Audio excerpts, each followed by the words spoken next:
여기 계신 많은 분들 요즘 투자에 관심 많으시잖아요. 그런데 투자와 관련된 많은 정보들은 대부분이 숫자로 되어 있습니다. 그래서 숫자의 문해력이라는 건 건강에서부터 내 재산을 지키는 것까지 아주 중요한 것이죠.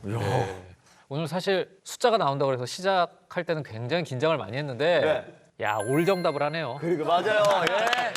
좋습니다. 뒤에 문제도 너무 쉬운 거 아니에요? 그래서 저희가 지금 기세가 좋으니까 이럴 때는 바로 문제를 풀어봐야 되거든요. 예. 헤이 히어로! 다음은 주식 문제입니다. 화땡땡의 주식이 19일 어제 20% 급락했다가 20일인 오늘 20% 급등했습니다.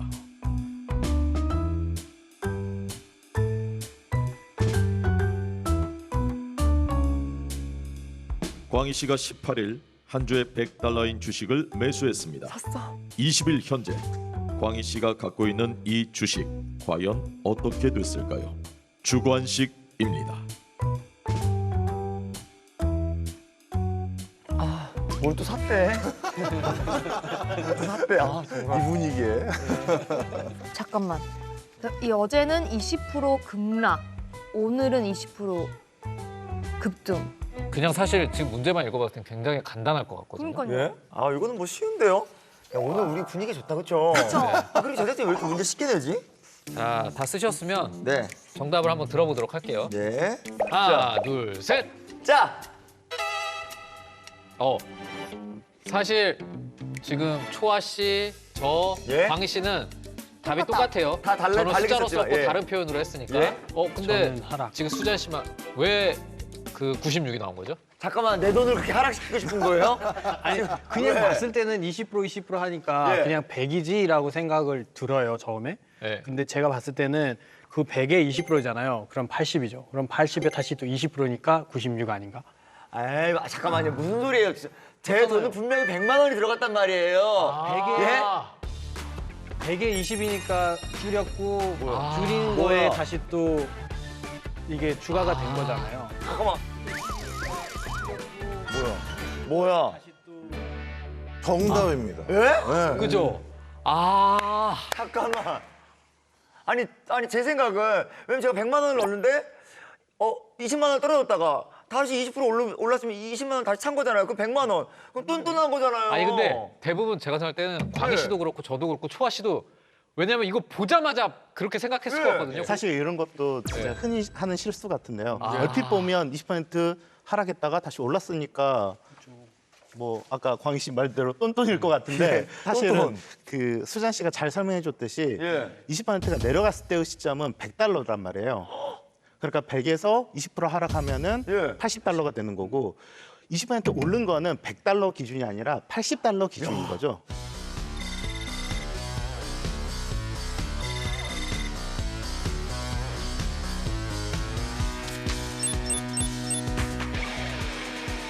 오마이갓. 충격이 약간 충격적이에요. 제가 여기서 꼭 설명드리고 싶은 게 바로 어디에 기준을 두느냐가 중요하다는 얘기인데요. 네. 숫자를 볼 때는 기준점이라는 게 무엇보다 중요합니다. 그게 뭐냐면 예를 들어서 20%가 떨어졌을 때의 기준점은 아까 광희 씨가 투자한 원금 100만 원에 해당되는 거고요. 예. 20%가 오를 때 기준점은 바로 80만 원에 해당됩니다. 따라서 이미 폭락한 상태에서 오른 거니까 기준점이 달라진 것이죠. 그래서 이렇게 몇 프로가 올랐느냐 내려갔느냐라는 이런 글, 문구들을 보게 될 때는 늘 기준점을 따져보셔야 되는 거고요. 이런 수치가 나온 글을 읽을 때는 기준점만 잘 체크하셔도 우리가 투자의 낭패를 보는 걸 막을 수가 있습니다. 아, 기준점. 아니 그동안 사실 몇 프로 올랐다 내렸다 이런 기사들은 굉장히 많이 봤었는데 거기서 기준점을 따져봐야겠다라고 생각해 본 적은 없는 것 같거든요. 이거 저만 그런 건 아니죠? 아, 그럼요. 네. 많은 주식 커뮤니티를 보면요. 이 기준점에 대해서 인식을 못하고 잘못된 표현을 하는 경우가 너무나도 많은데요. 대표적으로 몇 개 오늘 같이 보여드리려고 가지고 왔는데요. 커뮤니티에서 자주 나오는 문구들인데요. 댓글들이 뭐라냐면 주가가 25% 하락한 뒤 원금이 회복되려면 25%가 아니라 33% 상승해야 된다는데 멍청해서 뭔 말인지 모르겠어요. 25% 손실이면 25% 상승하면 원금 회복 아닌가요? 뭔 말인지 쉽게 알려주실 분? 아, 네네네. 아, 원금 100에서 마이너스 85% 되면은 15죠. 다시 85% 오르면 얼마인가요? 27.75예요. 예. 이분 내린 만큼 올랐는데 왜 여전히 손해지 하고 어리둥절해 하실 듯. 예, 맞습니다. 지금 예. 정확하게 어떤 분이 댓글을 아주 정확하게 얘기해 주셨는데요. 예? 100을 넣었는데 85% 손실 남으면 15개만 남았잖아요. 그러면 만약에 내 원금을 되찾으려면 그 15에서 얼마의 수익률 상승이 일어나야 되냐면 제가 계산을 해왔는데 예. 566%가 올라야 됩니다. 잠깐만요. 얼마야 하고요? 잠깐 무슨 말씀하시는 거예요? 500 몇 프로가 566? 올라야 본전이라는 거예요? 그러니까 15에서 다시 100이 되려면 566%가 올라야 되는 거예요. 너무 충격적이야. 다들 이렇게 알고 있어요. 그러니까 이게 기준점이 굉장히 중요하다는 거네요. 네, 그러니까 우리는 그걸 생각을 못하고 그냥 단순하게 예. 20 빠졌으니까 그렇죠. 20이 더해지면 되지라고 하는데 너무 단순하게 생각을 하고 있는 겁니다. 아니 진짜로 요즘 이제 사실 이제 주식하고 뭐 여러 가지 투자 많이 하시잖아요. 그런 분들은 이 기준점에 대해서 좀 정확하게 알고 있어야 될 것 같아요. 지금 커뮤니티에서 나온 저 문구는요. 제가 한 달에 한 10번씩은 보는 것 같아요. 20% 빠졌으니까 20% 더 오르길 걸 기다리고 있어요. 예. 이런 거는 정말 잘못된 판단이죠. 그러니까 예. 저희도 지금 이 설명을 못 들었으면 그냥 단순하게 저렇게 생각했을 것 같아요. 교수님 정말 500 몇 프로 너무 하신 거 아니에요? 언제 해요 그렇게? 너무해. 아주 큰 깨달음이 된 것 같은데 네. 그럼 제대로 이해를 했는지 복습을 해봐야겠죠? 해봐야죠. 예. 예. 돈을 잃으면 안 되니까. 네. 헤이 히어로. 네, 문제 드립니다. 다음은 한 기업에서 발표한 공시 자료에 대한 내용입니다. 명품 전자의 반도체 판매량은 최근 4년간 연이어 상승했다. 2022년 반도체 판매 목표량은 1,600개이고 이를 달성할 것으로 예측된다. 또한 이 회사는 2030년까지 최소 판매량 10,000개를 목표로 성장할 것이라고 발표했다. 이 자료를 본 여러분은 명품 전자 주식을 매수하시겠습니까?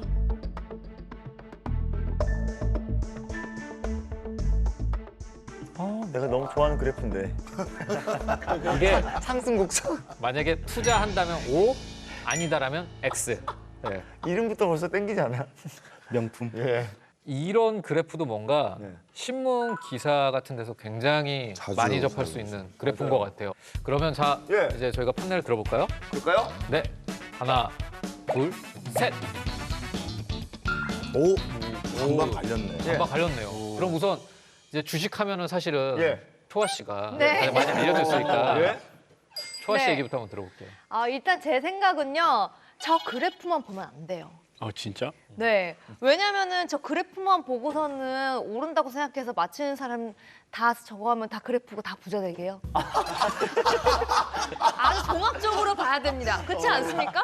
아, 그건 맞는 말씀인데요. 주식 얘기만 나오면 진짜 오늘은 주식 방송이 아니라 저 그래프가 긍정적인 정보인지 부정적인 정보인지를 여쭤보는 거예요. 그래서 초아 씨가 생각할 땐 왜 X예요? 저거만 보고 알 수 없다. 알 수 아, 없고. 그냥. 저거 보고 알 수 없고 네. 저런 거는 주식 가격에 선 방영돼 있는 경우도 많고 기대 심리 이런 말이 괜히 있는 게 아니다. 맞아요. 무슨 말씀인지 이해했어요. 이미 반영됐다. 이미 반영돼 있을 수도 있고 네. 그런 전체적인 상을 봐준다. 어떠세요? 초아 씨 대답에 대해서. 아, 그러니까 이게 제가 질문한 질문의 대답은 아니고 예를 들어서 저러한 정보들을 기업들이 우리 회사 좋은 회사니까 우리 회사 주식 사세요. 네. 이렇게 보여줄 때, 저 회사 판매량이 늘고 있네, 좋은 회사네, 잘 나가는 회사네라고 받아들여야 되는 건지 아니면 저것만 가지고는 판단을 못하는 건지 그걸 알고 계시냐를 물어보는 거예요. 자, 근데 교수님 그러면 지금 이제 저는 오를 들었는데 더 이상 시간을 끌 필요가 없을 것 같아요. 왜냐하면 저 그래프에 나와 있어요. 보세요. 2018년부터 21년까지의 그래프가 쭉 나와, 그 날짜가 나와 있고 그다음에 판매된 개수가 나와 있어요. 자, 올라가고 있잖아요. 날이 갈수록 올라가고 있는 상황이기 때문에 이거 부정할 수 없는 거예요. 수잔도 같은 생각이에요? 네, 계속 오르고 있었고 네. 그냥 성과를 내고 있는 것 같아서 증거가 그렇잖아요. 그리고 뭔가 수잔이랑 같이 하니까 뭔가 진짜 괜찮은 것 같아. 근데 초아랑 같이 했다면 이번 거 분명히 투자가 엉망이었을 것 같은데 수잔이는 알잖아. 돌다리 두드려보는 거. 저는 오빠랑 달라서 다행이에요. 그래요? 아니 수잔이가 이런 거 또 투자 잘하니까. 근데 정말 오늘 방송 난리 났네요. 그만큼 숫자에 또 민감해요 우리가. 그러니까. 저는 이제 이 그래프로 보면은 2018년도에 거의 한 700개도 못 팔다가 이거를 보면은 이렇게 계속 꾸준히 올라가고 있다라는 걸 볼 수 있잖아요. 그게 준 거 아닌가 싶어요. 저는. 판매량이 늘고 있으니까. 네, 늘고 있으니까. 그래 기세가 좋아요 지금. 아니, 그러면 이럴 때 들어가야 돼. 탑승해야 돼. 교수님 어떻게 매도 가나요? 매도해야 돼. 맥주 해야 돼 맥주. 자, 결론부터 말씀드리면 예? 저 그래프만 가지고는 판단할 수가 없습니다. 맞잖아요. 이게 정답이잖아요. 아까 저한테 계속 틀렸다고. 그러니까 이 그래프만 봐서는 우선. 네. 더 정확히 말하면 저 그래프의 정보가 저 회사의 판매량이 늘고 있다라는 정보를 담고 있지 않아요. 자, 한번 같이 볼까요? 자, 아까 명품전자가 2018년도에는 몇 개를 팔았냐면 685개를 팔았어요. 네, 근데 2018년도에 전 세계 시장이 반도체 전체 판매된 게 10,000개예요. 예. 그럼 10,000개에서 685개를 판매한 점유율을 보인 건데 네? 실제로 그 다음에는 어떻게 됐느냐? 18,000개로 거의 2배 가까이 전 세계 반도체 판매량이 늘었어요. 예. 그러니 무슨 얘기다? 아하, 저 막대 그래프로 판매량이 명품전자가 올라간 것보다 예. 전 세계 반도체 시장이 훨씬 더 가파른 속도로 커졌다면 저 회사는 장사 잘하고 있는 겁니까? 못하고 있는 겁니까? 뭐 대단하게 하고 있는 건 아닌 것 같아요. 못하고 있는 거죠. 아, 그쵸. 오히려 시장 점유율이 줄어들고 있는 거잖아요. 그래서 만약에 저 판매량이 잘하고 있는 건지 못하고 있는 건지 확인하려면 이 옆에 나온 것처럼 전 세계 반도체 전체 판매량에서 네? 저 회사가 차지하고 있는 점유율 현황을 봐야지만 예. 저 회사가 전 세계 1등 회사로 자꾸 발돋움하는지 아니면 꼴등으로 내려가고 있는지 확인할 수가 있는 거예요.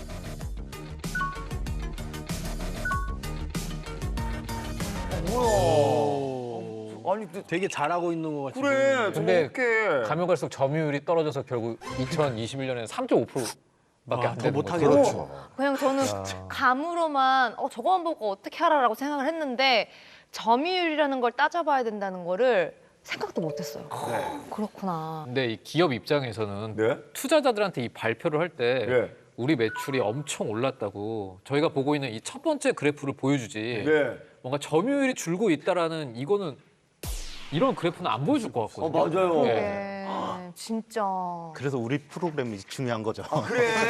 그러니까. 실질적으로 기업의 입장에서는 본인들이 매력적으로 보이게끔 많은 사람들에게 설명하고 싶은 욕구가 있어요. 맞아요. 그러다 보니까 어떻게 하면 이런 통계들을 자신들에게 좀 더 유리하게 보여줄 수 있을까를 연구하는 사람들이 내부에 있습니다. 맞아. 네. 대표적으로 많은 회사들이 자신들의 회사 내부 사정이 어떻습니다라는 사실을 보여주는 자료가 공시 자료라는 게 있어요. 그치. 초아 씨는 아마 알죠. 보셨을 것 같은데. 네. 예.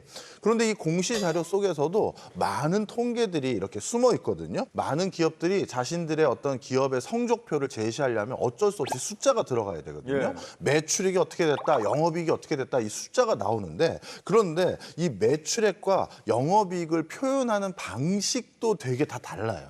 그리고 거기에서 굉장히 우리가 투자에 주의해야 될 문해력을 발휘해야 되는데 자, 대표적으로 공시 자료를 보면 자주 나오는 표현이 이런 게 있는데요. 어떤 거요? 바로 내년 매출액, 영업이익, 사상 최대치 전망 이런 거.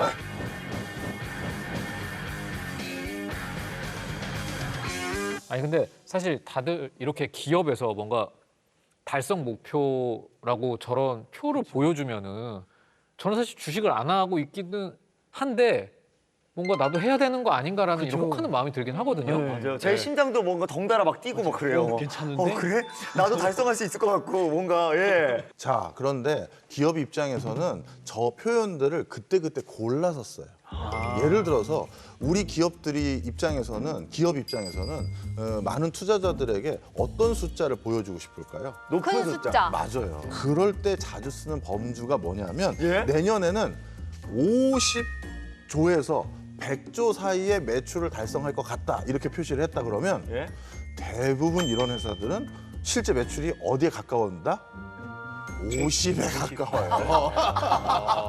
50에 가까워요. 예. 그 다음에 우리 회사는 매출액이 최대 100억까지 달성 가능할 것으로 보인다. 갈 것 같아요. 100억 갈 것 같아. 100억이죠. 최대라고 했잖아요. 네. 그러면 대부분의 회사들은 100억 아래를 찍어요. 숫자가 거짓말을 하고 있는 거네요. 그렇죠. 더 정확히 말하면 그 소비자들이 이 숫자를 조금 자신들이 더 유리한 형태로 해석하게 하도록 문장을 구성하는 거죠. 그렇구나. 아 진짜 뭐야. 아 진짜 이런 말에 많이 속거든요 사실은. 네, 사실 제가 TV에 처음 나오는 거라서 옷을 샀거든요, 지난주에. 근데 아 귀여우시다. 성우원이 이 옷을 사면 최소 5살 어려 보인다는 그래서 샀는데 그게 보이나요? 야 진짜. 그거는 점원이 하는 숫자의 거짓말. 그래도 숫자를 보이면은 약간 좀 과학적인 것처럼 보이기도 하고 맞아요. 객관적이기도 하니까 믿음이 가거든요. 맞아요. 저도 그런 거 많죠. 막 광고 같은 거 보면은 3초 보습 막 이런 화장품 같은 거 있잖아요. 근데 진짜 이게 3초 만에 진짜 흡수가 될 맞아, 것 맞아. 같고. 그래서 천억 유산균, 오, 뭐 예. 그런 거, 그다음에 건강식품에 뭐 암 예방 80% 효과, 맞아 맞아. 이런 거 맞아, 맞아. 딱 보이면 뭔가 사 먹어야 될 것 진짜 같잖아요. 될 것 같고. 네. 맞아. 방금 유산균이나 이런 숫자를 얘기할 때도 또 한 가지 주의해야 될 게 있는데 뭐야? 단위를 잘 보셔야 돼요. 단위. 예를 들어서 천이라고 써 있는데 그 천을 표시하는 단위가 미리리터인 경우가 있어요. 리터가 아니라. 리터로 표시하면 더 숫자가 작은 숫자로 되니 애게 이렇게 되는데 천 미리리터면 와 1000개나 들어있어? 우리 이렇게 생각하잖아요. 그럼 앞으로 우리 키 얘기할 때 그렇게 하면 되겠다. 저는 1600mm. 1600mm. 센치 말고. 아키 물어보는데 네, 그거 몇 밀리미터세요? 저 1700ml요. 엄청 보시네요. 자, 그래서 앞으로 우리가 이런 숫자가 언급되어 있는 문구를 볼 때는 네. 그 숫자를 표시해서 이 문장을 작성한 사람들의 의도를 꼭 파악해야 된다. 그러니까. 고려해야 된다. 그러니까 우리가 숫자의 거짓말에 속지 말자. 넘어가면 안 돼요. 아, 진짜 별표.